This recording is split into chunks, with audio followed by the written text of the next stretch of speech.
Demon slayer sunrise countdown arc की शुरुआत होती है जहां पर इन्फिनिटी कासल बाहर आ चुका होता है और सभी हशीरास और मुजान भी बाहर आ गए थे। हम देखते हैं कि इन्फिनिटी कासल एक शहर के बीचों बीच जाकर बाहर निकला है। हमें यहाँ पर पता चलता है कि कीरिया के प्लान के अकॉर्डिंग इन्फिनिटी कासल को कहीं और बाहर निकालना था, बट मुजान और यूशिरो की टग ऑफ वॉर की वजह से ये लोग शहर के बीच में आकर बाहर निकल आए हैं। इसके बाद कीरिया अपनी छोटी बहन से पूछता है कि अभी सूरज निकलने में कितना टाइम है, जिस पर वो बताती है कि अभी 1.5 घंटा बाकी है, जिसे सुनकर कीरिया सोचता है कि अभी भी बहुत टाइम है। इधर कासुगाई क्रो भी सभी डीमन स्लेयर्स को बता देता है कि अभी सूरज उगने में 1.5 घंटा बाकी है। इसके बाद सभी हशीरास और तांजीरो को होश आ जाता है। तांजीरो जल्दी से मुजान को ढूंढने की कोशिश करता है कि तभी एक मलबे के नीचे से मुजान बाहर निकलता है और वो काफी गुस्से में था। वो बड़े ही गुस्से में कहता है कि मुझे लगता है कि तुम लोग मुझे यहाँ पर सूरज उगने तक रोकने वाले हो, अगर तुम मुझे रोक सको तो रोक के दिखाओ। इसके बाद मुजान गियू, ओबनाई और मित्सुरी पर हमला कर देता है और ये तीनों भी मुजान पर हमला कर देते हैं। ओबनाई बड़े ही तेजी से आगे बढ़ता है और वो मुजान के अटैक से बचते हुए उसकी गर्दन तक पहुंच जाता है, जहां वो उसकी गर्दन को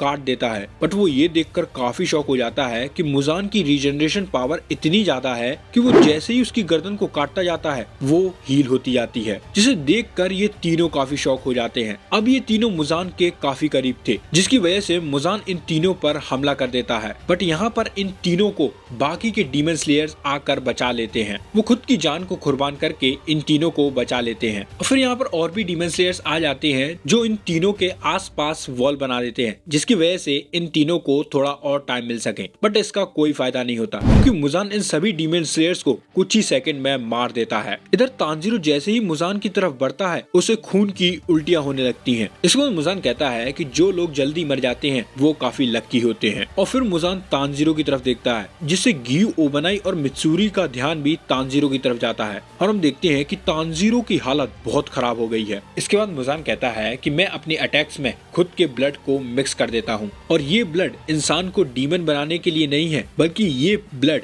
एक डेडली पॉइजन है जो सेल डिस्ट्रक्शन करके इंसान को मार देता है। और फिर मुजान कहता है तांजीरो कमांडो मर चुका है। इसके बाद हमें नेजुको को दिखाया जाता है, जिसके सपने में उसके डैड आते हैं और उससे कहते हैं कि नेजुको जागो, तांजीरो खतरे में है। और ये सुनते ही नेजुको खड़ी हो जाती है और यहाँ पर नेजुको का ध्यान रखने के लिए साकुंजी भी होता है। नेजुको यहाँ से भागने लगती है, जिसको टेंजन और रेंगोकू के पिता भी देख लेते हैं। रेंगोकू के पिता कीरिया से पूछते हैं कि वो डीमन लड़की भाग रही है, हमें क्या करना चाहिए। ये सुनकर कीरिया काफी घबरा जाता है। वो सोचता है कि शायद उसे मुजान कंट्रोल कर रहा होगा या फिर जो मेडिसिन उसे दी गई थी उससे वो ह्यूमन में बदल गई होगी। फिर वो सोचता है कि अगर ऐसा होता तो साकुंजी उसे रोकने में सक्षम हो पाता। फिर वो रेंगोकू के पिता से कहता है कि हमें उसके पीछे जाना चाहिए। कि तभी कीरिया को महसूस होता है कि उसके पिता उससे कह रहे हैं कि नेजुको को जाने दो, वो जो भी कर रही है वो सही है। और ये सुनकर कीरिया भी टेंजन और रेंगोकू के पिता से कह देता है कि नेजुको का पीछा मत करो, वो जहाँ जा रही है उसे जाने दो। इसके बाद हमें नेजुको को दिखाया जाता है जो कि बड़ी ही तेजी में आगे बढ़ रही होती है और उसको गाइड उसके पिता की स्प्रेड कर रही थी। नेजुको इतने बड़े पहाड़ से जंप लगाती है जिस पहाड़ से साकुंजी भी नीचे नहीं कूद पाता, जिससे साकुंजी समझ जाता है कि नेजुको पर दवाई का कुछ असर नहीं हुआ है। इधर तांजीरो की हालत खराब होती जा रही थी। मुजान, ओबनाई, गियू और मित्सुरी पर भारी पड़ रहा था। गियू की तो स्वॉर्ड भी टूट चुकी थी। वो किसी वाटर ब्रीदिंग के स्वॉर्ड्समैन की स्वॉर्ड को उठाने की कोशिश करता है, बट वो जैसे ही ऐसा करने जाता है कि तभी मुजान का हमला इन तीनों पर आकर लगता है। बट उस हमले से भी ये लोग रुकते नहीं हैं। ये लोग मुजान से बचकर उस पर हमला करने की लगातार कोशिश करते रहते हैं और मुजान भी समझ जाता है कि जिन हशीरा पे मार्क है उनको हराना इतना आसान नहीं है। इसके बाद मुजान मित्सुरी पर एक हमला करता है जो कि मित्सुरी को लगने ही वाला था कि तभी वहाँ पर one of the strongest demon slayer Gyomei आ जाता है, जिसे देखकर ही मुजान समझ जाता है कि यही वो बंदा है जिसने कोको शिबो को हराया है। कि तभी मुजान के पीछे सानेमी आ जाता है जो उसे बीच में से काट देता है, बट ऑफ कोर्स इसका कोई फायदा नहीं होता। जैसे ही सानेमी उसे काटता है वो उसी वक्त रिकवर हो जाता है।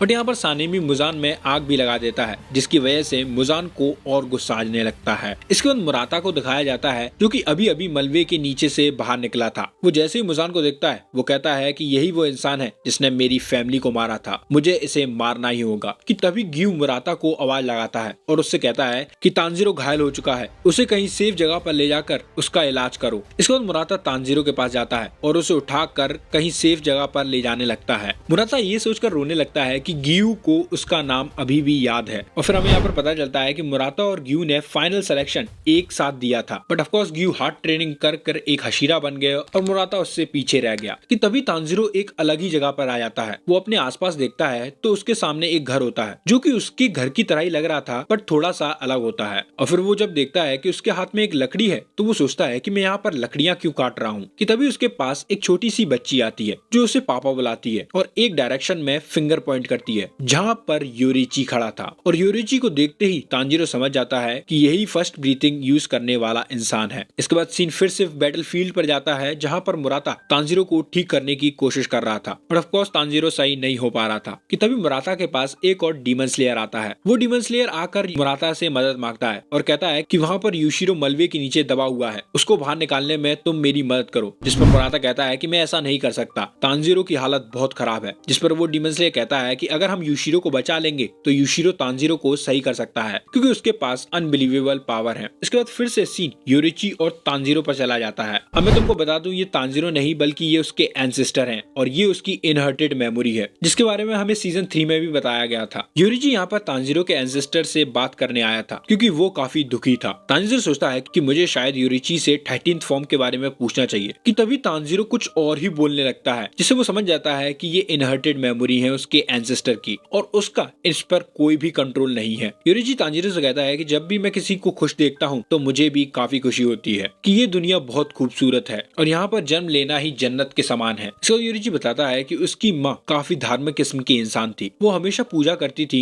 और भगवान से यही विनती में करती थी कि इस दुनिया में से दुख खत्म हो जाए। उन्होंने मेरे कानों के लिए इयररिंग्स भी बनाई थी, बट मुझे काफी दुख होता था कि वो हमेशा चिंता में रहती थी क्योंकि मैं बोल नहीं पाता था। और मेरा बड़ा भाई काफी अच्छा था, वो मेरी हमेशा चिंता करता था। पिताजी उसे मारते और कहते थे कि तुम्हें योरिची से दूर रहना है, बट वो उनकी बात नहीं सुनता था। वो उनकी मार खाने के बाद भी मेरे पास आता था और एक दिन वो मेरे लिए एक बांसुरी भी लाया कि जब भी तुम्हें कुछ चाहिए हो इसे बजा देना, मैं तुम्हारे पास आ जाऊंगा। फिर योरिची बताता है कि जब उसकी माँ की डेथ हो गई तो वो घर छोड़कर भाग गया। वैसे तो उसे टेंपल में जाकर प्रीस्ट बनना था, बट उसने ऐसा नहीं किया। उसकी बजाय वो वहाँ से भाग गया और वो दिन रात भागता रहा और दिन रात भागने पर भी उसे बिल्कुल भी थकान महसूस नहीं हुई। योरिची एक पहाड़ी इलाके में जाकर रुकता है जहाँ वो देखता है कि एक छोटी सी लड़की पैडी फील्ड में खड़ी हुई है और उस लड़की की एज योरिची जितनी ही थी। योरिची देखता है कि वो लड़की एक बकेट लेकर खड़ी हुई है। योरिची उसके पास जाकर पूछता है कि वो यहाँ पर क्या कर रही है। वो लड़की बताती है कि उसकी पूरी फैमिली एक बीमारी की वजह से मर गई है और वो इस दुनिया में अकेली रह गई है, इसलिए वो यहाँ पर टेडपोल्स को पकड़ने आई है जिससे उसे अकेला महसूस नहीं हो। और उसके बाद वो लड़की फिर से वहीं चुपचाप खड़ी हो जाती है और जैसे ही सूरज डूबने लगता है वो लड़की उन टेडपोल्स को फ्री कर देती है। जिस पर योरिची उससे पूछता है कि क्या तुम इन्हें घर नहीं ले जा रही हो। जिस पर वो लड़की मना करते हुए कहती है कि अगर मैं इनको इनकी फैमिली से अलग कर दूंगी तो इनको भी तो बुरा लगेगा। और ये सुनकर योरिची उससे पूछता है तो क्या मैं तुम्हारे साथ तुम्हारे घर आ सकता हूँ। और ये सुनकर वो लड़की खुशी के मारे रोने लगती है। यहाँ पर हमें पता चलता है कि इस लड़की का नाम ऊता है। ऊता बिल्कुल योरिची के अपोजिट थी। जहाँ योरिची शांत रहता था वहाँ ऊता सुबह से लेकर शाम तक बोलती रहती थी और ऊता की वजह से ही योरिची को समझ में आ गया था कि वो काफी स्पेशल है। फिर 10 सालों बाद योरिची और ऊता शादी कर लेते हैं और उसके बाद ऊता प्रेग्नेंट भी हो जाती है, जहाँ पर वो जल्दी अपने बच्चे को बर्थ देने वाली थी। और उसी की प्रिपरेशन के लिए योरिची एक मिडवाइफ को लेने के लिए टाउन में जाता है। अब योरिची का प्लान ये था कि वो सूरज डूबने से पहले घर आ जाएगा, बट रास्ते में योरिची को एक बूढ़ा आदमी मिलता है जो कि दिल का मरीज था, यानी उसे हार्ट प्रॉब्लम थी। वो बूढ़ा आदमी अपने बेटे के पास जा रहा था जो कि जंग में घायल हो चुका था। योरिची उस बूढ़े आदमी की मदद करता है और उसे उसके बेटे के पास छोड़ आता है, बट ऐसा करने से काफी समय हो गया था और रात भी हो चुकी थी। योरिची जल्दी से घर की तरफ भागता है और वो जैसे ही घर पहुंचता है तो वो देखता है कि किसी डीमन ने ऊता और उसके पेट में पल रहे बच्चे को मार दिया है। 10 दिन तक योरिची ऊता की बॉडी को पकड़े हुए एक जगह पर बैठा रहता है। 10 दिन बाद वहाँ पर एक शॉर्टमैन आता है जो योरिची से कहता है कि उसे ऊता का प्रॉपर तरीके से अंतिम संस्कार करना चाहिए। योरिची कहता है कि उसका सपना तो एक सिंपल लाइफ जीने का था, बट इन डीमंस की वजह से ऐसा नहीं हो पाया। और उसके बाद योरिची भी एक डीमन स्लेयर बन जाता है। योरिची देखता है कि कोई भी डीमन स्लेयर किसी भी ब्रीथिंग फॉर्म का इस्तेमाल नहीं कर पाता, इसलिए योरिची उन्हें सिखाता है। अब जो डीमन स्लेयर हशीरा थे वो तो जल्द ही ब्रीथिंग टेक्निक सीख जाते हैं। ऑफ कोर्स सन ब्रीथिंग नहीं, बट वो सन ब्रीथिंग की मदद से ही अलग अलग टेक्निक की खोज करते हैं, जैसे कि फ्लेम, विंड, वाटर, थंडर और स्टोन, और फिर उसे इम्प्रूव करते जाते हैं। और उसके बाद हशीरास कई डीमंस को मारते हैं। इस टाइम पर डीमन स्लेयर अपने पीक पर था और योरिची का भाई भी डीमन स्लेयर्स को ज्वाइन कर लेता है, जिससे डीमन स्लेयर्स और ज्यादा ताकतवर हो जाते हैं। और जल्द ही योरिची का सामना मुजान से हो जाता है और उसे देखते ही योरिची समझ जाता है कि उसका जन्म मुजान को खत्म करने के लिए ही हुआ है। मुजान बड़े ही तेजी से योरिची पर हमला करता है, बट ऑफ कोर्स योरिची की स्पीड काफी ज्यादा थी। वो मुजान के अटैक से बच जाता है, बट योरिची भी समझ जाता है कि अगर मुजान का एक भी हमला उसे लग गया तो वो मर जाएगा। योरिची ट्रांसपेरेंट वर्ल्ड की टेक्निक का इस्तेमाल करके देखता है कि मुजान के पास 7 दिल और 5 दिमाग हैं, और उस मोमेंट में योरिची ने अपनी सारी फॉर्म्स को कंप्लीट कर दिया था, जिसकी मदद से उसने मुजान को बहुत ही बुरी तरीके से काट दिया था। मुजान को भी समझ में नहीं आता कि उसकी बॉडी रीजनरेट क्यों नहीं हो रही है। वो अपने सिर को सपोर्ट करने की कोशिश कर रहा होता है। योरिची भी समझ जाता है कि उसकी ब्राइट रेड स्वॉर्ड डीमन के किंग पर भी काम कर सकती है। योरिची मुजान से पूछता है कि तुम्हारे नजर में एक जीवन की क्या वैल्यू है, जिस पर ऑफ कोर्स मुजान कोई जवाब नहीं देता। वो इतना डरा हुआ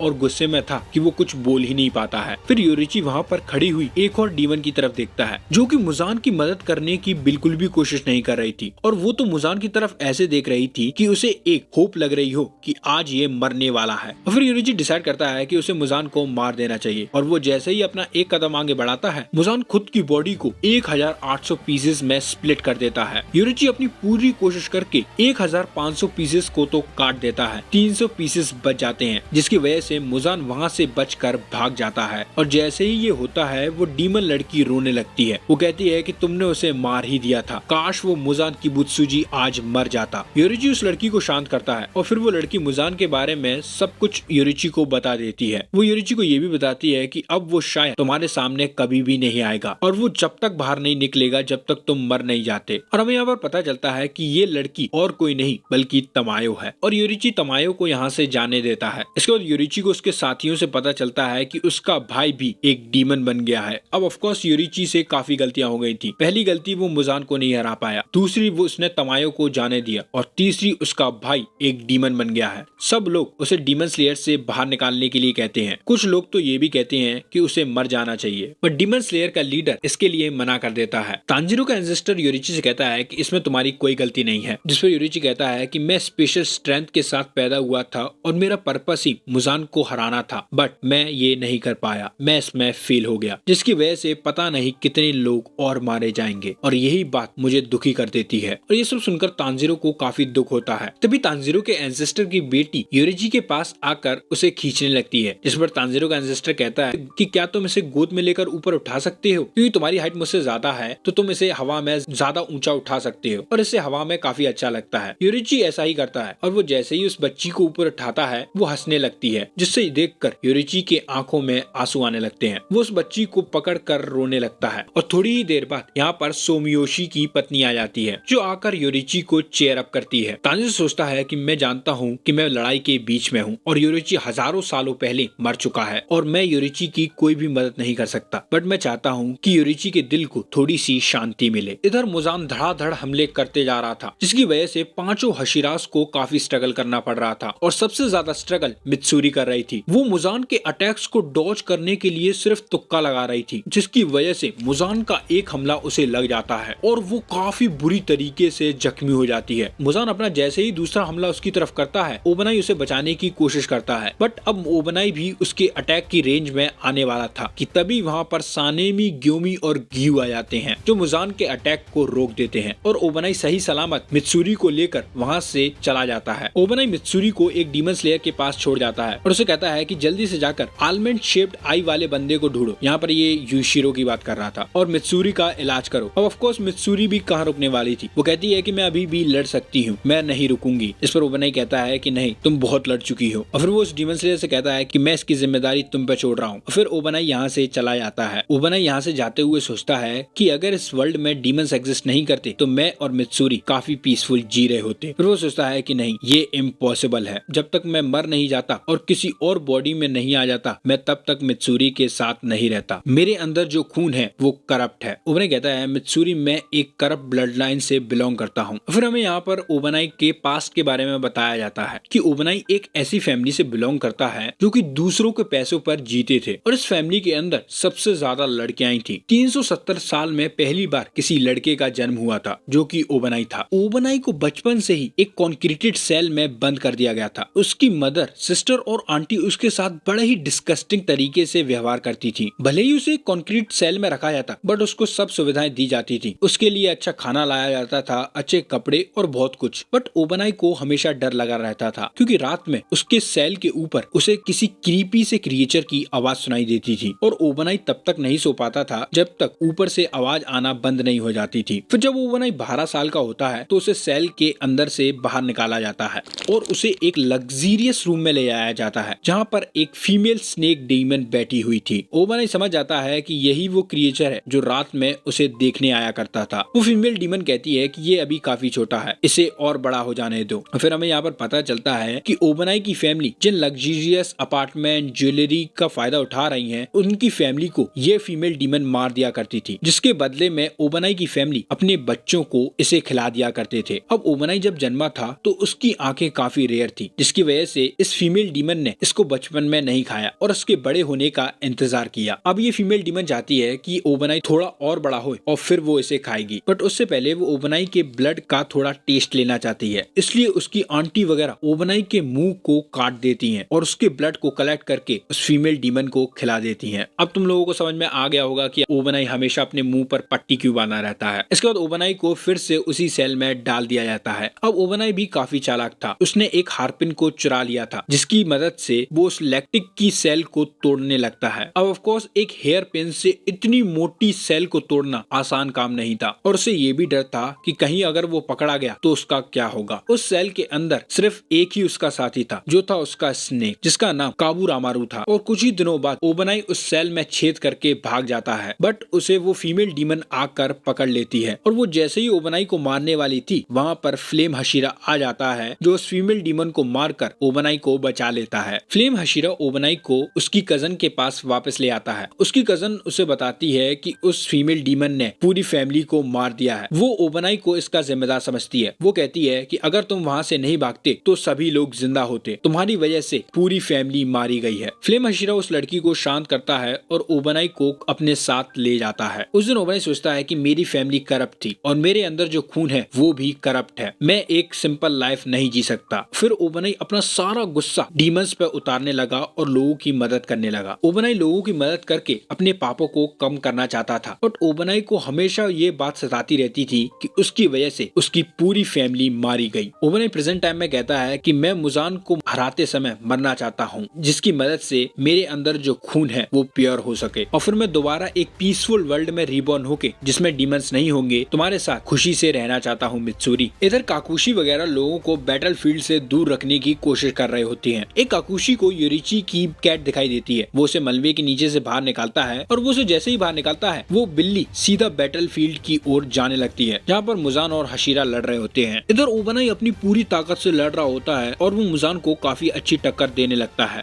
बट ऑफ कोर्स मुजान को हराना इतना भी आसान नहीं था। उनके लिए एक सेकंड का भी टाइम इकट्ठा करना आसान नहीं था। ग्यू की तो स्वॉर्ड ही उसके हाथ में से छूट जाती है क्योंकि उसके हाथों की ग्रिप काफी कमजोर पड़ गई होती है। मुजान का एक हमला ग्यू को खत्म करने ही वाला होता है कि तभी ओबनाई और ग्योमी आकर ग्यू को बचा लेते हैं और सानेमी उसकी स्वॉर्ड को उसकी तरफ फेंक कर कहता है कि अगर तुमने इस बार इस स्वॉर्ड को जाने दिया तो मैं तुम्हें मार दूंगा और ग्यू उस स्वॉर्ड को उठाकर अपनी पूरी ताकत से लड़ने लगता है। मुजान सोचता है कि ये लोग मेरी एक्सेप्टेशन से कुछ ज्यादा ही देर टिक गए हैं पर जल्द ही ये लोग मारे जाएंगे। और मुजान ऐसा इसलिए सोच रहा था क्योंकि मुजान के अटैक्स इनको भी लग चुके थे और जैसा कि मुजान बता चुका है कि उसके अटैक्स के अंदर उसका ब्लड मिक्स है जो कि सेल डिस्ट्रक्शन करके इंसान को खत्म कर देता है, वो भी 5 मिनट के अंदर। इन लोगों को भी समझ में आने लगता है कि ये लोग जल्द ही मरने वाले हैं कि तभी यहाँ पर यूशिरो की कैट आ जाती है। उस कैट के ऊपर एक बैग होता है जिसके अंदर से 4 सिरम बाहर निकलती हैं और वो चारों सिरम जाकर ओबनाई, ग्यू, सानेमी और ग्योमी पर जाकर लगती हैं जिसकी मदद से वो लोग हील होने लगते हैं। ये लोग भी समझ आते हैं कि उस सिरम की मदद से ये लोग हील हो गए हैं जिसकी मदद से ये आसानी से अब लड़ सकते हैं। मुजान भी समझ आता है कि ये काम और किसी का नहीं बल्कि तमायो का ही है। तमायो ने ही ये सिरम बनाई होगी जो कि सेल डिस्ट्रक्शन को रोक सकती हैं। अब मुजान को और ज्यादा गुस्सा आने लगता है और वो अपने अटैक्स की स्पीड और तेज तेज कर देता है, जिसकी वजह से चारों तरफ काफी डिस्ट्रक्शन होने लगती है। ओबनाई सोचता है कि इस बैटल में सबसे कम कंट्रीब्यूट उसने किया है। ओबनाई सोचता है कि जब एक क्रिएचर अपनी मौत के चरण पर होता है तो उसके अंदर एक एक्सप्लोसिव स्ट्रेंथ आ जाती है, कि जैसे जब तोक्यूतो अपनी मरण सीमा पर था, उसने अपनी स्वॉर्ड को ब्राइट रेड स्वॉर्ड में बदल दिया था। उस वक्त तोक्यूतो ने सिर्फ अपना ध्यान अपनी ग्रिप पर रखा था, जिसकी वजह से उसकी स्वॉर्ड का टेम्परेचर बढ़ा और वो एक रेड स्वॉर्ड में बदल गई थी। और यहाँ पर ओबनाई जैसे ही अपनी ग्रिप को स्ट्रॉन्ग करता है, उसकी स्वॉर्ड का भी कलर चेंज होकर रेड हो जाता है। बट यहाँ पर एक दिक्कत हो गई थी, ओबनाई ने उसकी सारी स्ट्रेंथ उसकी ग्रिप में लगा दी थी, जिसकी वजह से उसके देखने की क्षमता कमजोर होने लगती है और उसके अंदर ऑक्सीजन की कमी भी होने लगती है। ओबनाई जैसे ही बेहोश होने लगता है, मुजान उस पर हमला कर देता है और ये हमला ओबनाई को टच करता उससे पहले ही ओबनाई हवा में उछल जाता है। मुजान ओबनाई पर हवा में हमला करने की कोशिश करता है और तभी उसके आर्म्स को कोई काट देता है और मुजान को ये कट काफी अजीब लगता है। मुजान देखता है कि सभी हशीरास उससे काफी दूर थे और जो ये कट था वो उनकी स्वॉर्ड से काफी अलग था, कि तभी मुजान का हाथ फिर से कट जाता है और मुजान नोटिस करता है कि किसी ऐसी स्वॉर्ड से काटा जा रहा है जो कि जैग्ड है और मुजान भी समझ जाता है कि यहाँ पर कोई और भी है। मुजान चारों तरफ हमला करता है और जैसे ही धूल और पत्थर ऊपर उठते हैं, वो एक डायरेक्शन में हमला करता है और मुजान यहाँ पर सही होता है। यहाँ पर इनोस्के, जेनित्सु और कनाओ आ गए थे, जिन्होंने यूशिरो के पेपर्स का इस्तेमाल किया था इनविजिबल होने के लिए। ग्यूमी इन तीनों को जिंदा देखकर काफी खुश होता है। इनोस्के तो मुजान को मारने के लिए काफी ज्यादा एक्साइटेड था। वो फिर से यूशिरो के पेपर को लेता है और इनविजिबल हो जाता है। मुजान जैसे ही इनोस्के, जेनित्सु और कनाओ पर हमला करने के लिए आगे बढ़ता है, ओबनाई आकर उसके हाथों को काट देता है। अब ऑफ कोर्स ओबनाई की स्वॉर्ड रेड हो चुकी थी, जिसकी वजह से मुजान की रीजनरेशन पावर स्लो हो जाती है। इसके बाद कनाओ और जेनित्सु लगातार मुजान पर हमला करते जाते हैं और ओबनाई तो हमला कर ही रहा था। इधर ग्यूमी भी अपनी चेन और एक्स को एक साथ टकरा कर उन्हें रेड चेन और एक्स में बदल देता है और जैसे ही ग्यूमी अपनी रेड आयरन बॉल से मुजान पर हमला करता है, उसको काफी ज्यादा डैमेज होता है। ग्यू और सानेमी भी अपनी स्वॉर्ड को आपस में टकराकर रेड स्वॉर्ड में बदल देते हैं। अब जैसे ही इन सब की स्वॉर्ड रेड में होती है, इन लोगों को थोड़ी उम्मीद मिलती है कि अब ये लोग मुजान को हरा सकते हैं। इधर यूशिरो अपनी पूरी कोशिश कर रहा होता है कि वो तांजीरो को होश में ला सके, बट इसका कोई फायदा नहीं था। बट थोड़ी ही देर बाद तांजीरो के अंदर थोड़ी सी पल्सेस महसूस होती हैं। ये लोग उसे फिर से जगाने की कोशिश करते हैं, बट वो पल्सेस फिर से कम होने लगती हैं। बट जैसे ही मुराता रोते हुए ये कहता है कि मुजान यहाँ से भाग जाएगा, हमें जल्द ही कुछ करना होगा, तभी तांजीरो खड़ा हो जाता है। इधर एक काकुशी मुजान और इन लोगों की बैटल को दूर से देख रहा होता है। इधर ग्यूमी अपनी ट्रांसपेरेंट वर्ल्ड की टेक्निक का इस्तेमाल करके देखता है कि मुजान के पास मल्टीपल ब्रेन्स और मल्टीपल हार्ट्स हैं और वो समझ जाता है कि इसी वजह से उसकी गर्दन को काटने का कोई फायदा नहीं है। ग्यूमी सोचता है कि अगर मैं ट्रांसपेरेंट वर्ल्ड को अनलॉक कर सकता हूँ तो शायद ये लोग भी कर सकते हैं और फिर वो सबसे कहता है कि मुजान की बॉडी की तरफ ध्यान से देखो और ओबनाई जैसे ही ऐसा करता है, वो भी ट्रांसपेरेंट वर्ल्ड को थोड़ी देर के लिए अनलॉक कर लेता है। अब जैसे ही लगने लगता है कि ये लोग मुजान को आसानी से 1 घंटे के लिए रोक लेंगे, तभी मुजान एक जोरदार हमला करता है, जिसकी वजह से एकदम से सन्नाटा हो जाता है। वो काकुशी जो दूर खड़ा हुआ था, वो देखता है कि सभी हशीरास गायब हो गए हैं और वो जैसे ही अपनी मुंडी चारों तरफ घुमाता है तो वो देखता है कि सभी हशीरास बहुत बुरी तरीके से जख्मी हो गए हैं। ग्यू का तो एक हाथ भी कट जाता है। सिर्फ कनाओ थी जो कि होश में थी। मुजान कनाओ की तरफ आगे बढ़ता है। कनाओ पूरी कोशिश करती है कि वो खड़ी होकर मुजान पर हमला करे, बट उसे इतना ज्यादा डर लग रहा था कि वो वहाँ से हिल भी नहीं पाती है। मुजान जैसे ही कनाओ को मारने वाला था कि तभी यहाँ पर तांजीरो आ जाता है, जो कनाओ को मुजान के अटैक से बचा लेता है और कनाओ को उस काकुशी को देकर उसे कहता है कि इसका ख्याल रखना। और फिर तांजीरो मुजान की तरफ बढ़ता है। मुजान तांजीरो को देखकर कहता है कि तुम बहुत ही भद्दे लग रहे हो तांजीरो, हम दोनों को देखकर ये कहना काफी मुश्किल है कि वास्तविक डीमन कौन है। और तांजीरो सिर्फ मुजान से ये कहता है, चलो इसे खत्म करें मुजान। इसके बाद हमें पास्ट का सीन दिखाया जाता है। हम यहाँ पर देखते हैं कि सुमियोशी की फैमिली और योरिची साथ में बैठे थे। सुमियोशी की पत्नी योरिची की ब्रीथिंग फॉर्म्स को देखना चाहती थी, इसलिए वो योरिची से पूछती है कि क्या वो उसे इसकी फॉर्म्स दिखा सकता है, जिस पर योरिची भी मान जाता है और इसके बाद योरिची सन ब्रीथिंग की 12 फॉर्म्स को परफॉर्म करता है। सुमियोशी योरिची की ब्रीथिंग फॉर्म को देखकर काफी इंप्रेस हो जाता है। वो नोटिस करता है कि जब योरिची ब्रीथिंग फॉर्म्स को परफॉर्म कर रहा था तो वो बीच में सांस भी नहीं ले रहा था और इस समय पर योरिची एक इंसान की जगह स्पिरिट लग रहा था। सुयाको और उसका बच्चा योरिची की फॉर्म्स को देखकर काफी खुश हो जाते हैं। इसके बाद जब योरिची वहां से जाता है तो वो सुमियोशी को अपनी इयररिंग्स देके जाता है और ये देखकर सुमियोशी समझ जाता है कि अब योरिची कभी भी यहाँ पर वापस नहीं आएगा और ये सोचकर उसकी आंखों में आंसू आने लगते हैं। योरिची यहाँ से निकल ही रहा था कि तभी सुमियोशी उसे कहता है कि तुमने हमारी जान बचाई है, हम तुम्हारी लेगेसी को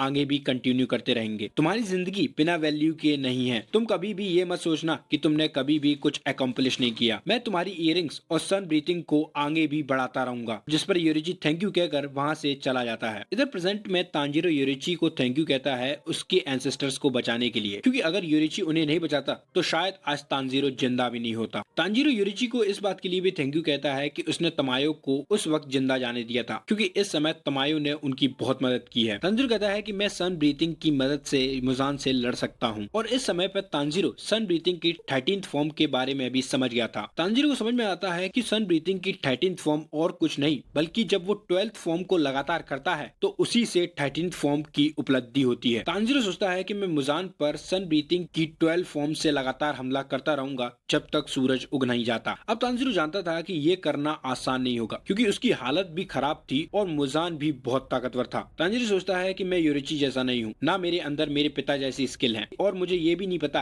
कि मैं सूरज उगने तक टिक पाऊंगा कि नहीं, और आखिर मैं मुजान को पीसेस में बटने से कैसे रोकूंगा। क्या मैं वो कर पाऊंगा जो योरिची खुद नहीं कर पाया था। पर तांजीरो खुद को मोटिवेट करके मुजान पर हमला करने के लिए तैयार हो जाता है, और इसके बाद वो मुजान पर हमला भी कर देता है। और जैसे ही तांजीरो मुजान की तरफ आगे बढ़ता है, मुजान भी उस पर हमला करता है, पर तांजीरो बड़े ही तेजी से उसके अटैक से बचकर मुजान के सामने आ जाता है। और मुजान जैसे ही तांजीरो को देखता है उसे उसके अंदर योरिची की स्पिरिट महसूस होती है। अब तांजीरो मुजान के काफी बगल में था, इसलिए उसी वक्त मुजान वहाँ पर शॉक वेव का हमला कर देता है, जिसकी वजह से तांजीरो को काफी चोट लगती है। तांजीरो देखता है कि मुजान के पीछे 9 ट्यूब्स लगे हैं, जिनकी मदद से वो किसी भी डायरेक्शन में हमला कर सकता है, और उसके जो अटैक करने की शेप है वो भी चेंज हो सकती है। पर फिर भी तांजीरो हार नहीं मानता। वो खुद को संभाल कर सन ब्रीथिंग को परफॉर्म करने लगता है, और तांजीरो सिर्फ यही सोच रहा होता है कि मैं सन ब्रीथिंग की 12 फॉर्म्स को कनेक्ट करके रहूंगा। इधर मुजान भी जब तांजीरो को देखता है कि वो अपने फुल पोटेंशियल से लड़ रहा है और अपनी पूरी जान लगा रहा है, तो वो समझ जाता है कि तांजीरो भी मरने वाला है, क्योंकि जब भी कोई क्रिएचर मरने की कगार पर आता है तो वो अपने फुल पोटेंशियल को अनलॉक कर लेता है। जैसे कि इस समय तांजीरो की स्वॉर्ड रेड में बदल गई थी बिना उसकी बहन के ब्लड के, और लगभग सभी हशीरास की भी स्वॉर्ड रेड में बदल गई है, यानी कहीं ना कहीं उनकी डेथ नजदीक है। अब तांजीरो नो डाउट बहुत अच्छा लड़ रहा था, बट मुजान भी जानता था कि योरिची और तांजीरो में बहुत अंतर है। इधर तांजीरो भी लगातार सन ब्रीथिंग की फॉर्म्स को परफॉर्म करते ही जा रहा था, और उसने अभी तक 6 फॉर्म्स को कनेक्ट कर दिया था। तांजीरो सोचता है कि मैंने 6 को तो कनेक्ट कर दिया, अब सिर्फ 6 और बाकी हैं। पर तांजीरो की हालत धीरे धीरे बहुत खराब होने लगती है। उसकी लंग्स, लिम्स और उसका दिल सब कुछ बहुत बुरी तरीके से डैमेज था। इधर कासुगा क्रू कहता है कि अभी 1 घंटा बाकी है सूरज उगने में। इधर जैसे ही तांजीरो थोड़ा लड़खड़ाता है, मुजान उस पर हमला कर देता है, बट यहाँ पर तांजीरो उसके अटैक से बच जाता है। तांजीरो सोचता है कि उसे किसी और चीज के बारे में नहीं सोचना चाहिए, उसे सिर्फ फॉर्म्स को एक दूसरे के बाद कनेक्ट करते जाना है, और इसके बाद फिर से तांजीरो सन ब्रीथिंग की फॉर्म्स को परफॉर्म करने लगता है। मुजान नोटिस करता है कि तांजीरो की अटैक करने की जो क्षमता है वो धीरे धीरे कम होती जा रही है, और फिर वो सोचता है कि ये लड़का कभी भी उसकी बराबरी नहीं कर सकता। यहाँ पर ये योरिची की बात कर रहा था। इसके बाद फिर से मुजान शॉक वेव का हमला करता है, जिसकी वजह से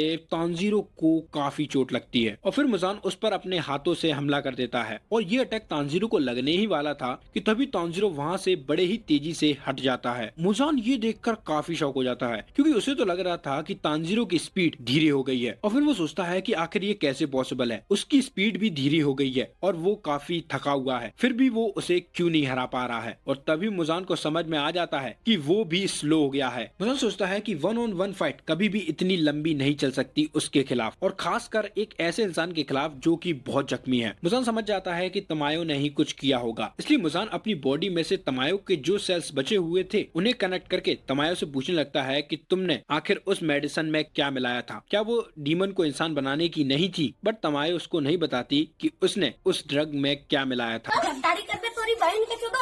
मुजान तमायो के सभी सेल्स को क्रश करके उसकी मेमोरीज को रीड करने लगता है, जहाँ मुजान को देखता है कि शिनोबू एक पॉइजन बना रही होती है, जिसमें वो 2 पॉइजन मिक्स करती है। पहला पॉइजन तो डीमन को इंसान बनाने का था, और दूसरे पॉइजन में वो एजिंग पॉइजन मिला देती है, जिसके अंदर हर 1 मिनट में मुजान की एज 50 साल बढ़ जाएगी। और ये देखकर मुजान काफी शॉक हो जाता है।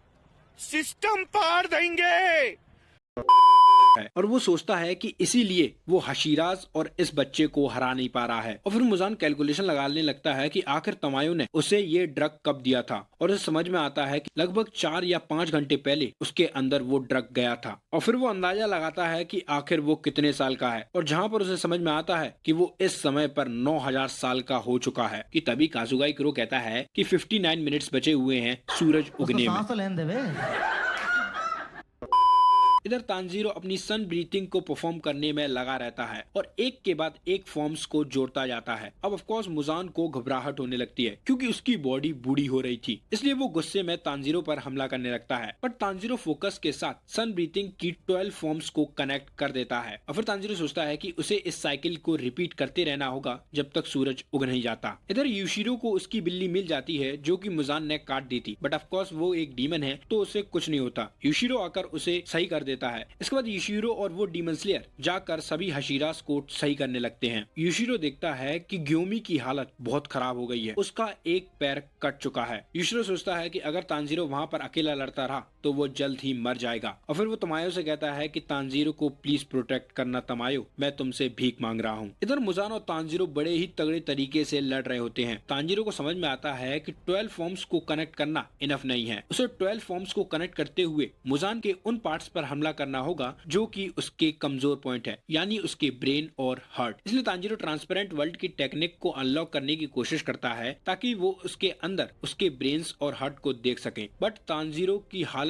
इतनी बुरी थी कि वो ट्रांसपेरेंट वर्ल्ड को अनलॉक ही नहीं कर पाता। पर तांजीरो हार नहीं मानता और वो अपनी स्मेल का इस्तेमाल करने लगता है मुजान के हार्ट और ब्रेन को नोटिस करने के लिए कि तभी तांजीरो का पैर फिसल जाता है जिसकी वजह से वो नीचे गिरने लगता है और उसी वक्त मुजान उस पर हमला कर देता है। बट वहाँ पर सही टाइम पर ओबनाई आ जाता है जो तांजीरो को बचा लेता है और जब तांजीरो देखता है कि उसे ओबनाई ने बचाया है तो वो उसे शुक्रिया कहता है और तांजीरो देखता है कि ओबनाई की दोनों आंखें बुरी तरीके से डैमेज हो गई हैं। तांजीरो ओबनाई से पूछता है कि क्या तुम ठीक हो, कि आखिर तुम देख कैसे पा रहे हो, जिस पर ओबनाई कहता है कि मुझे मेरा स्नेक गाबू रामारू गाइड कर रहा है। अब ऑफ कोर्स ये दोनों हवा में थे, इसी बात का मुजान फायदा उठाकर इन दोनों पर हमला कर देता है और मुजान का ये हमला इतना घातक होता है कि जो सामने की बिल्डिंग होती है वो पूरी तरीके से डिस्ट्रॉय हो जाती है और फिर मुजान ओबनाई पर भी हमला कर देता है। बट ऑफ कोर्स उसके साथ उसका स्नेक था जो मुजान के अटैक्स को पहले ही पढ़ के ओबनाई को बता देता है, जिसकी वजह से ओबनाई मुजान के सभी अटैक्स को आसानी से डॉज कर देता है और मुजान भी समझ जाता है कि जो वो स्नेक है वही उसके अटैक्स को पढ़ रहा है और उसके बाद ओबनाई सीधा मुजान पर हमला कर देता है। बट ऑफ कोर्स मुजान उसके अटैक को रोककर उसी पर ही हमला कर देता है। मुजान सोचता है कि एजिंग पोशन की वजह से मेरी हालत बहुत खराब हो रही है, मैं अभी तक उसे एडप्ट नहीं कर पाया हूँ और उसे रिकवर करते हुए मेरी स्ट्रेंथ काफी कम हो रही है। इधर तांजीरो सोचता है कि सभी के अटैक्स ने मुजान को कमजोर कर दिया है बट अभी भी वो बहुत ताकतवर है, क्या हम दोनों मिलकर मुजान को हरा भी पाएंगे। कि तभी तांजीरो और ओबनाई देखते हैं कि मुजान की बॉडी चेंज हो रही है और मुजान भी देखता है कि उसकी बॉडी पर जो स्कार्स थे वो दिखने लगते हैं और तांजीरो को भी समझ में आ जाता है कि ये वही घाव हैं जो योरिची ने मुजान को दिए थे। हजारों सालों में भी मुजान इन्हें रिकवर नहीं कर पाया है। अब ऑफ कोर्स ये जो स्कार मुजान की बॉडी पे थे यही उसके वीक पॉइंट थे और तांजीरो भी मुजान के इन्हीं स्कार्स पर हमला करने के लिए आगे बढ़ता है। मुजान सोचता है कि असली मॉन्स्टर वो था ना कि मैं। तांजीरो सोचता है कि सभी लोगों ने मुजान को बहुत कमजोर किया है, अब ये मेरी जिम्मेदारी है कि मैं इसको खत्म कर दूं। तांजीरो देखता है कि जो मुजान के घाव हैं वो भी मूव कर रहे हैं, जिसे देखकर तांजीरो समझ जाता है कि इन्हीं पोजीशन पर उसके ब्रेन्स और हार्ट्स हैं। अब ये तांजीरो के लिए एक बहुत अच्छी अपॉर्चुनिटी थी क्योंकि वो ट्रांसपेरेंट वर्ल्ड को अनलॉक नहीं कर पा रहा था, जिसकी वजह से उसे मुजान के हार्ट्स और ब्रेन्स को देखने में प्रॉब्लम हो रही थी। बट अब उसे बिना ट्रांसपेरेंट वर्ल्ड में जाए उसके वीक पॉइंट्स दिख रहे थे। बट तांजीरो के लिए यहाँ पर एक दिक्कत थी जो कि थी ओबनाई की आंखें, क्योंकि ओबनाई की आंखें बहुत बुरी तरीके से डैमेज हो चुकी थी और काबू रामारू इतनी अच्छी तरीके से मदद नहीं कर पा रहा था। कि तभी तांजीरो की नजर यूशिरो की आइस पर जाती है। तांजीरो जल्दी से जाकर यूशिरो की आइस को उठा लेता है कि तभी वहाँ पर कासुगाई आकर कहता है कि 45 मिनट सूरज उगने के लिए बचे हैं और ये सुनते ही मुजान वहाँ से भागने लगता है। तांजीरो जल्दी से ओबनाई को बताता है कि मुजान यहाँ से भाग रहा है और ये सुनकर ओबनाई और तांजीरो दोनों उसका पीछा करने लगते हैं। मुजान भागते हुए बहुत सारे डीमन स्लेयर्स की बॉडी को बहुत बुरी तरीके से कुचल देता है। जिसे देखकर तांजीरो को बहुत गुस्सा आता है और वो भागते भागते उन सभी डीमन स्लेयर्स की स्वॉर्ड को उठाकर मुजान की ओर फेंकने लगता है, जिसकी वजह से मुजान का ध्यान जैसे ही तांजीरो की तरफ जाता है तभी ऊपर से आकर ओबनाई उसकी गर्दन में अपनी स्वॉर्ड को घुसेड़ देता है और फिर तांजीरो आकर मुजान की जो पीछे की ट्यूब्स होती हैं उन्हें काटने लगता है। तांजीरो के हाथ में यूशिरो की आइज होती हैं, जिनको वो ओबनाई को दे देता है कि उसी वक्त मुजान वहाँ पर शॉक वेव का हमला कर देता है, जिसकी वजह से तांजीरो के हाथ में जो यूशिरो की आइज थी वो छूट जाती हैं। बट ओबनाई अपनी स्नेक की मदद से उन आइज को ले लेता है, जिसकी मदद से वो अपनी स्नेक के विजन को शेयर कर पा रहा था। और इसके बाद ये दोनों मुजान पर हमला करने लगते हैं। अब ये दोनों बहुत ही तगड़े तरीके से मुजान से लड़ने लगते हैं। मुजान नोटिस करता है कि उसकी सांसें फूल रही हैं और उसकी फिजिकल स्ट्रेंथ भी काफी कम हो रही है। मुजान को खुद की सिचुएशन पर यकीन ही नहीं हो रहा था। इधर हमें टाउन के बाहर नेज़ुको को दिखाया जाता है, जो कि इंसान में बदल रही होती है। नेज़ुको धीरे धीरे उसी टाउन की तरफ आने लगती है जहाँ पर मुजान और सभी लोग लड़ रहे होते हैं। नेज़ुको को उसका पूरा पास्ट याद आने लगता है और उसे वो भी समय याद आ जाता है जब मुजान ने उसकी फैमिली पर हमला करा था। मुजान ने तांजीरो की फैमिली पर इसलिए हमला किया था क्योंकि वो डीमंस बनाना चाहता था जो कि सन को कॉन्करर कर सके। पर तांजीरो की फैमिली मुजान के थोड़े ही ब्लड से खत्म हो जाती है, सिर्फ नेज़ुको को छोड़ के। इसके बाद नेज़ुको को वो सभी लोग दिखते हैं जो कि उसे इस जर्नी के दौरान मिले थे और फिर वो कहती है कि मैं नेज़ुको कमांडो हूँ, एक डीमन ने मेरी फैमिली को मार दिया था। इधर ओबनाई और तांजीरो मुजान को रोके रखे थे कि तभी मुजान को महसूस होता है कि बाकी के हशीराज भी अभी जिंदा हैं। मुजान समझ जाता है कि जो तमायो का डीमन है वो उन्हें ट्रीट कर रहा है ताकि वो लड़ सके। कि तभी काजुकाइरो आके कहता है कि 35 मिनट बचे हुए हैं सूरज उगने के लिए। अब मुजान समझ जाता है कि उसे रिस्क लेना नहीं चाहिए और फिर वो तांजीरो और ओबनाई को दूर करके और फिर वो खुद की बॉडी को स्प्लिट करने के लिए तैयार होने लगता है। और ये देखकर ओबनाई और तांजीरो काफी घबरा जाते हैं क्योंकि उन्हें मालूम था कि अगर एक बार मुजान ने खुद की बॉडी स्प्लिट कर ली तो उनके लिए मुजान के बॉडी पार्ट्स को काटना बहुत मुश्किल हो जाएगा। कि तभी एकदम से मुजान रुक जाता है और ये देखकर तांजीरो भी काफी शॉक हो जाता है और मुजान भी। तांजीरो सोचता है कि मुजान आखिर रुक क्यों गया और मुजान सोचता है कि मेरी बॉडी डिवाइड क्यों नहीं हो रही है। अब फिर से उसे समझ में आता है कि तमायो ने उसके ड्रग में 2 पॉइजन नहीं बल्कि 3 मिलाए थे, जिस पर तमायो उसे करेक्ट करते हुए कहती है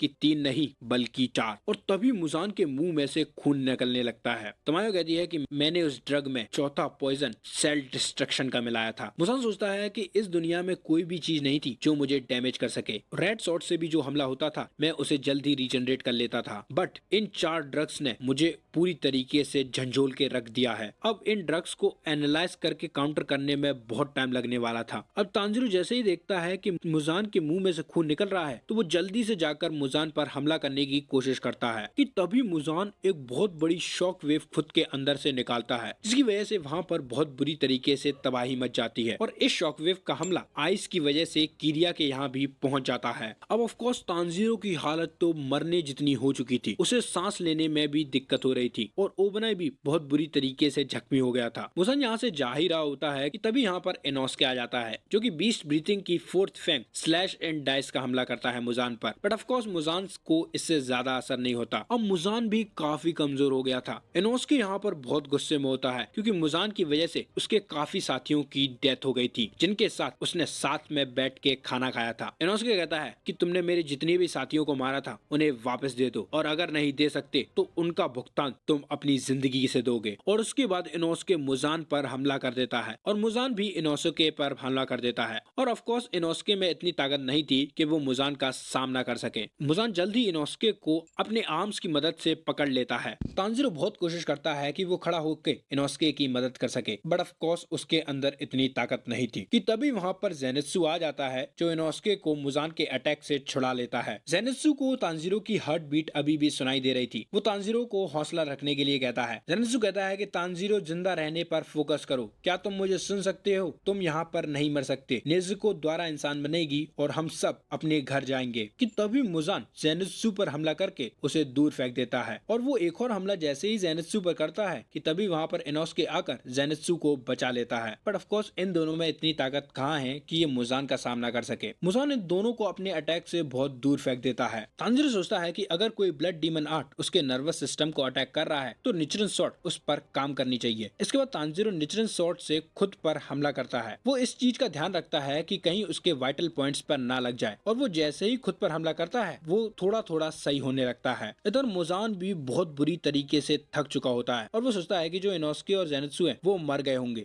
तभी वो दोनों खड़े हो जाते हैं और मुजान को बाकी हशीरास की भी प्रेजेंस महसूस होने लगती है और हम देखते हैं कि ग्यू और ग्योमी मुजान की तरफ आगे बढ़ रहे होते हैं। इधर इनोस्के और ज़ेनित्सु लगातार मुजान पर हमला कर रहे होते हैं। इनोस्के और ज़ेनित्सु की हालत बहुत खराब थी, फिर भी वो मुजान पर एक के बाद एक हमले प्ले करते जा रहे थे। उनके अटैक से ज्यादा कुछ असर तो नहीं हो रहा था, फिर भी वो मुजान को यहाँ पर काफी देर तक रोके रखते हैं। इनोस्के जैसे ही मुजान पर हमला करने के लिए उसकी तरफ आगे बढ़ता है, उसी वक्त मुजान फिर से शॉक वेव से हमला कर देता है और उसकी रेंज में इनोस्के आने ही वाला था कि तभी वहाँ पर तानजीरो आ जाता है, क्योंकि फिर से अपनी सन ब्रीथिंग की 12th फॉर्म्स को एक के बाद एक परफॉर्म करता जाता है। तानजीरो नोटिस करता है कि जो मुजान है वो शॉक वेव को लगातार नहीं कर सकता, उसे शॉक वेव को जनरेट करने के लिए टाइम लगता है और उसके बाद तानजीरो फिर से सन ब्रीथिंग परफॉर्म करने लगता है, बट ऑफ कोर्स उसकी हालत बहुत खराब थी। तानजीरो मुजान पर हमला करने के लिए आगे बढ़ ही रहा था कि तभी उसे खून की उल्टियां होने लगती हैं और इसी का फायदा उठाकर मुजान जैसे ही तानजीरो पर हमला करता है, इनोस्के आकर उसे बचा लेता है। इसके बाद ये तीनों के तीनों उस पर लगातार हमला करने लगते हैं और भाई साहब जब ये एनिमेट होगा ये देखने में तो अलग ही मजा आएगा। ये तीनों मुजान पर काफी डेडली अटैक्स करते हैं, बट ऑफ कोर्स मुजान अभी भी हार नहीं मानता। वो सबसे पहले इनोस्के को दूर फेंकता है और उसके बाद जेनित्सु को, बट तानजीरो मुजान को एक कुन्ने में जाकर घेर लेता है और उसके सीने में अपनी तलवार घुसेड़ देता है। अब तानजीरो भी इस पॉइंट पर आ गया था कि वो इसके आगे अपनी किसी भी टेक्निक को इस्तेमाल नहीं कर सकता। मुजान जैसे ही अपने आर्म्स और ट्यूब्स का इस्तेमाल करता है तानजीरो पर हमला करने के लिए, वो देखता है कि उसके एक साइड के आर्म्स और ट्यूब को मित्सुरी ने पकड़ लिया है और मित्सुरी उसके आर्म्स और ट्यूब्स को उखाड़ देती है और जैसे ही मुजान राइट साइड से हमला करने की कोशिश करता है, उस साइड से सानेमी आकर उन सभी ट्यूब्स और आर्म्स को काट देता है। अब ऑफ कोर्स मुजान के अंदर इतनी पावर नहीं थी कि वो उन्हें रीजनरेट कर सके, इसलिए मुजान अपने मुंह के शेप को ही चेंज कर लेता है ताकि वो तानजीरो को इनगल्फ कर सके कि तभी तानजीरो के सामने ओबनाई आ जाता है जो खुद मुजान के जबड़ों में आ जाता है और उसी वक्त सूरज उगने लगता है और जैसे ही मुजान सूरज को देखता है वो अपनी नॉर्मल फॉर्म में आ जाता है और सोचता है कि उसे जल्दी से कुछ करना होगा और उसी वक्त मुजान एक और शॉक वेव को प्रोड्यूस करता है। इस शॉक वेव की वजह से सानेमी, ओबनाई और मित्सुरी बहुत दूर जाकर गिरते हैं और साथ में तानजीरो का जो एक हाथ होता है वो भी कट जाता है। बट यहाँ पर तानजीरो अपने एक हाथ से उस तलवार को पकड़े रहता है और उसे रेड स्वॉर्ड में बदलने की कोशिश करता है, बट ऑफ कोर्स एक हाथ से ये करना पॉसिबल नहीं था कि तभी वहाँ पर ग्यू आ जाता है और मुजान भी अपनी शॉक वेव को लगातार प्रोड्यूस कर रहा होता है, बट ये दोनों मिलकर उस स्वॉर्ड को रेड में बदल देते हैं और उसी समय सूरज की रोशनी मुजान पर पड़ जाती है। मुजान सोचता है कि क्या उसे खुद की बॉडी को छोटा कर लेना चाहिए, बट वो सोचता है कि अगर उसने ऐसा किया तो सूरज की रोशनी में वो पल भर में ही राख बन जाएगा और फिर वो डिसाइड करता है कि वो खुद की बॉडी को फ्लैश के आर्मर से प्रोटेक्ट करेगा और उसके बाद मुजान एक बहुत बड़े बेबी में बदल जाता है और मुजान अपने अंदर तानजीरो को भी समा लेता है और फिर वो ग्यू को धक्का देकर यहाँ से भागने लगता है। क्रिया छोटे रैंक वाले डीमन स्लेयर्स को ऑर्डर देता है कि वो मुजान के ऊपर बहुत बड़े बड़े ब्लॉक पटके, बट इसका कोई फायदा नहीं था। इसके बाद कुछ काकुशी गाड़ी लेकर मुजान में भेड़ देते हैं, बट इसका भी कोई फायदा नहीं था। मुजान उन गाड़ियों को तोड़कर आगे बढ़ने लगता है। इसके बाद कुछ काकुशी बड़ी सी बस को मुजान के आगे लगा देते हैं और उसे पीछे धकेलने लगते हैं। काकुशी अपनी पूरी जान लगाने लगते हैं क्योंकि उन्हें मालूम था कि अब हशीरास में इतनी ताकत नहीं है कि वो लड़ सके, इसलिए वो अपनी पूरी ताकत लगाकर मुजान को पीछे धकेलने लगते हैं। मुजान अपने बड़े बड़े हाथों से जैसे ही उन काकुशी पर हमला करने वाला होता है, वहाँ पर सानेमी आकर उसके हाथ को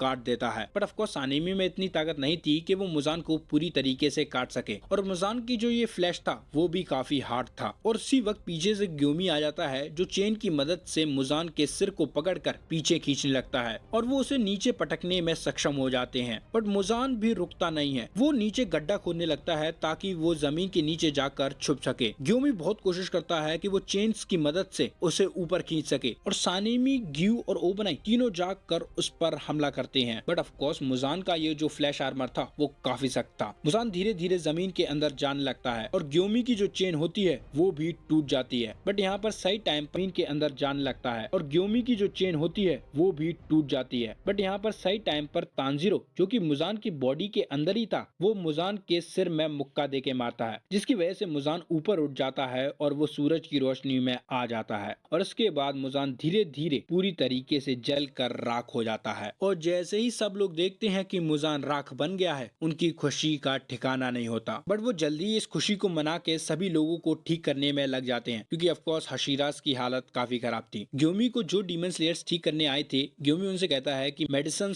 को मुझ पर बर्बाद मत करो, इन मेडिसिन का इस्तेमाल किसी और को सही करने में लगूं, ये मेरी आखिरी रिक्वेस्ट है। और इसके बाद ग्योमी मर जाता है। इसके बाद ग्योमी को हम आफ्टर लाइफ में देखते हैं जहाँ पर वो उन्हीं बच्चों से मिलता है जिनको वो पाला करता था अपने अनाथ आश्रम में। वो सभी बच्चे ग्योमी से माफी मांगते हैं और उसे बताते हैं कि उस रात वो उन्हें डर के मारे छोड़ के नहीं भागे थे, बल्कि वो तो उन्हें प्रोटेक्ट करना चाहते थे क्योंकि वो ब्लाइंड थे। वो बताते हैं कि हम लोग तो बाहर वेपन लेने गए थे और लोगों को मदद के लिए बनाने गए थे। हम आपसे माफी चाहते हैं कि हमारी वजह से काइगाकू बाहर गया था और उसकी वजह से ही डीमन आया था। और ये सब सुनकर ग्यूमी भी रोने लगता है और वो उन सब बच्चों को माफ करके उनके साथ हेवन चला जाता है। और जैसे ही ग्यूमी मरता है उसके आसपास के जो भी डीमन स्लेयर होते हैं वो बहुत बुरी तरीके से रोने लगते हैं। इधर ओबनाई और मित्सुरी भी साथ में होते हैं जो कि अपने आखिरी पल साथ में बिता रहे थे और वो दोनों एक दूसरे से प्रॉमिस करते हैं कि जब वो दोनों रीबॉर्न होंगे तो वो एक दूसरे से ही शादी करेंगे और एक दूसरे की रक्षा करेंगे। इसके बाद सानेमी को दिखाया जाता है जहाँ पर वो देखता है कि एक साइड तो गैन्या और उसके सभी भाई हंसी खुशी खेल रहे हैं पर दूसरी साइड उसकी माँ डार्कनेस में छुप रही है। सानेमी अपनी माँ से कहता है कि माँ आप मेरे साथ चलिए गैन्या के पास, बट उसकी माँ मना करते हुए कहती है कि मैं हेवन में नहीं जा सकती, मैंने अपने बच्चों को दुख पहुंचाया है, मुझे तो जहन्नुम में जाना होगा। और ये सुनकर सानेमी कहता है तो चलो मैं भी आपके साथ चलता हूँ, मैं आपको अपनी पीठ पर बिठाकर हेल में ले जाता हूँ, अगर मैं आपको अकेला छोड़ दूंगा तो गैन्या मुझसे नाराज हो जाएगा। कि तभी वहाँ पर सानेमी के पिता आ जाते हैं जो कि सानेमी का हाथ पकड़कर उसे पीछे धकेल देते हैं और कहते हैं कि तुम हमारे साथ किसी भी जगह पर नहीं जा सकते हो, ना तुम स्वर्ग में जाओगे ना तुम जहन्नुम में। और उसी वक्त सानेमी की आंख खुल जाती है। तुम लोगों को समझ में आ ही गया होगा कि सानेमी के डैड ने ये क्यों कहा था कि तुम ना स्वर्ग में जा सकते हो ना नरक में, क्योंकि अभी सानेमी के मरने का टाइम नहीं था। इधर इनोस्के को भी कुछ लोग सही कर रहे होते हैं और जेनित्सु को भी। और इसके बाद ग्यू को दिखाया जाता है जो कि तांजीरो को ढूंढ रहा होता है। कुछ काकुशी आकर उसे कहते हैं कि आपको मूव नहीं करना चाहिए, आपका काफी ब्लड निकल रहा है। बट ग्यू को तो सिर्फ तांजीरो की चिंता हो रही थी और तभी ग्यू की नजर तांजीरो पर जाती है जहाँ वो देखता है कि तांजीरो सांस नहीं ले रहा है और ना उसकी पल्सेस चल रही हैं। और ये देखकर वो काफी उदास हो जाता है। वो तांजीरो से कहता है कि मैं तुम्हें बचाने में फेल हो गया, मुझे हमेशा दूसरों से प्रोटेक्शन मिलती है, मैं किसी को भी प्रोटेक्शन नहीं दे पाता, मेरी वजह से तुम मारे गए हो तांजीरो। और उसी वक्त वहाँ पर नेजुको आ जाती है जो तांजीरो की ऐसी हालत देखकर रोने लगती है। तो इसके बाद हमें मुजान के पास्ट के बारे में बताया जाता है कि जब मुजान अपनी माँ के पेट में था तो उसका दिल कई बार धड़कना बंद हो गया था और जब वो पैदा हुआ था तब वो मरा हुआ पैदा हुआ था और जब उसकी फैमिली वाले उसे जलाने जा रहे थे उसी वक्त मुजान जिंदा हो गया था। मुजान सोचता है कि डीमन स्लेयर के मास्टर ने सही कहा था, फीलिंग्स इटर्नल और अनडाइंग होती हैं। मुझे एक भी इंसान याद नहीं जिसको मैंने मारा था, बट उनकी फीलिंग्स पास ऑन होती रही और उन्हीं की वजह से मैं आज हार गया हूँ। मैं भी खत्म होने वाला हूँ बट मेरी भी फीलिंग्स इटर्नल और अनडाइंग होंगी। इस बच्चे के अंदर मैं अपनी सभी फीलिंग्स को डाल रहा हूँ। और हम देखते हैं कि जब तांजीरो मुजान के अंदर था, मुजान ने अपने पूरे ब्लड को तांजीरो के अंदर ट्रांसफर कर दिया था और मुजान मरते हुए लास्ट में ये कहा जाता है कि तांजीरो कमाडो कि तुम सन को कॉन्करर करोगे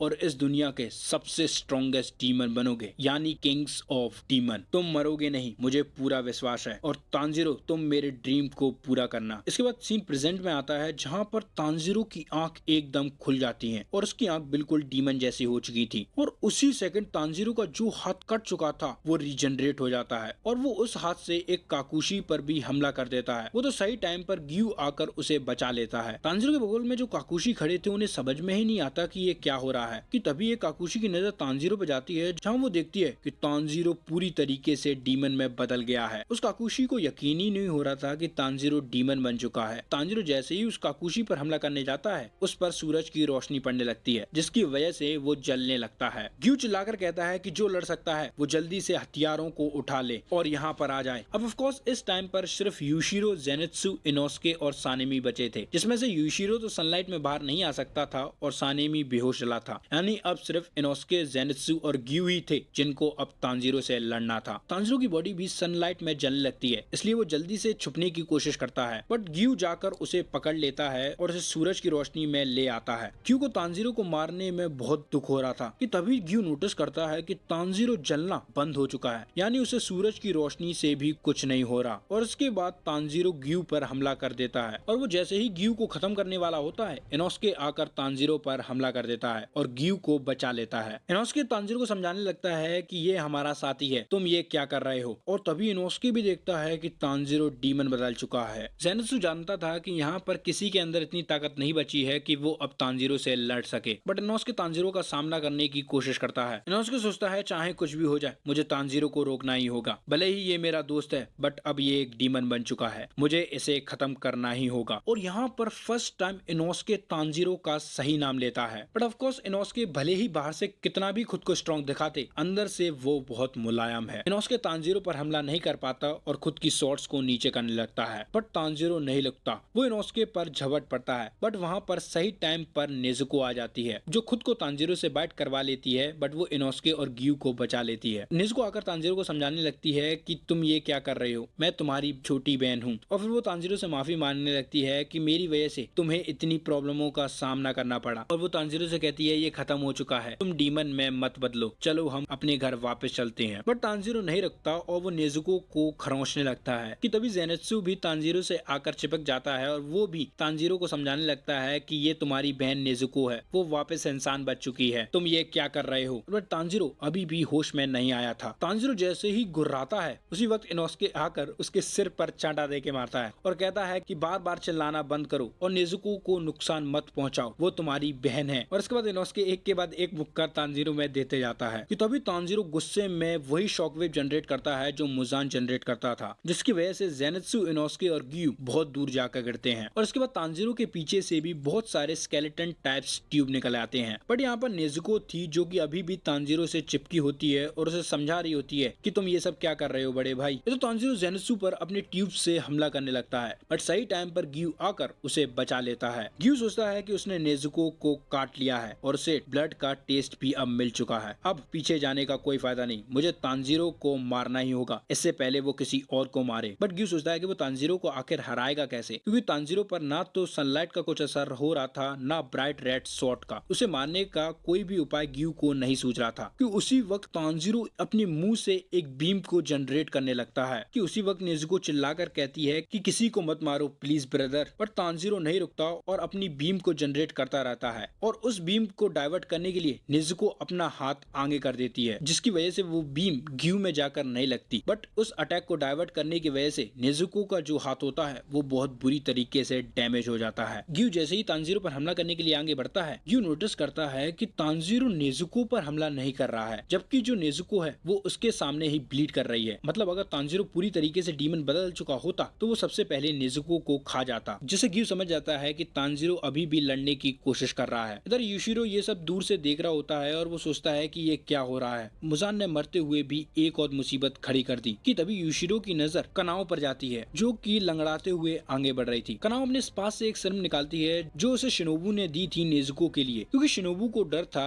कि नेजुको को जो मेडिसिन दी गई है वो इनफ नहीं है उसे ह्यूमन बनाने के लिए। इसलिए शिनोबू कनाओ को वो मेडिसिन देती है ताकि अगर कोई भी गड़बड़ हो तो वो नेजुको को ये मेडिसिन दे सके। बट इस टाइम पर ये सिरम नेजुको को नहीं बल्कि तांजीरो को देने की जरूरत है। इसके बाद कनाओ फ्लावर ब्रीथिंग की फाइनल फॉर्म का इस्तेमाल करती है, जिसके अंदर यूजर की आई साइट भी जा सकती है। बट इस अटैक को करने के बाद सभी चीजें स्लो हो जाती हैं। इसके बाद कनाओ बड़ी ही तेजी से तांजीरो की तरफ आगे बढ़ती है। तांजीरो कनाओ पर हमला तो करता है, बट ऑफ कोर्स कनाओ उसके अटैक से बचकर वो सिरम तांजीरो को लगा देती है और कनाओ कहती है कि बहुत हो गया तांजीरो, अब वापस आ जाओ, तुम नेजुको को रुला नहीं सकते। कि तभी तांजीरो को थोड़ा थोड़ा होश आने लगता है। तांजीरो को मुजान के ककून में होश आता है जहाँ पर वो कहता है कि मुझे घर जाना होगा, बट ऑफ कोर्स उसके अंदर मुजान का ब्लड था तो मुजान उसे रोकने की कोशिश करता है। मुजान तांजीरो से कहता है कि तुम्हारी फैमिली मर चुकी है और तुम्हारे साथी भी मर चुके हैं, तो तुम घर जाकर आखिर क्या करोगे। तांजीरो कहता है कि नहीं, मेरे अंदर अभी भी उनकी मेमोरीज हैं और नेजुको भी अभी जिंदा है, मुझे घर जाना ही होगा। मुजान तांजीरो को बहुत समझाने की कोशिश करता है कि जाने का कोई फायदा नहीं है, सब लोग मर चुके हैं, सब लोग तुमसे नफरत करते हैं, अगर तुम वहाँ पर चले भी गए तो कोई फायदा नहीं होगा। पर तांजीरो मुजान की बात नहीं सुनता और इस दंदल से बाहर निकलने की कोशिश करता है। उसके बाद मुजान फिर से तांजीरो को कन्विंस करता है डीमन बनने के लिए। वो उसे वही चीजें बताने लगता है कि अगर तुम डीमन बन जाओगे तो तुम हमेशा जिंदा रहोगे और तुम कभी भी मरोगे नहीं। बट तांजीरो को इस सब में कोई इंटरेस्ट नहीं था, वो तो सिर्फ अपनी बहन नेजुको और अपने दोस्तों से मिलना चाहता था। और हम यहाँ पर देखते हैं कि तांजीरो को ऊपर उठाने के लिए उन सभी का हाथ आ जाता है जो कि उसे इस जर्नी में मिले थे और अब वो मर चुके हैं। और ऊपर से तांजीरो को नेजुको खींचने लगती है। मुजान तांजीरो से भीख मांगता रह जाता है कि मुझे छोड़कर मत जाओ, तुम मेरी आखिरी एक उम्मीद हो। बट ऑफ कोर्स तांजीरो उसकी नहीं सुनता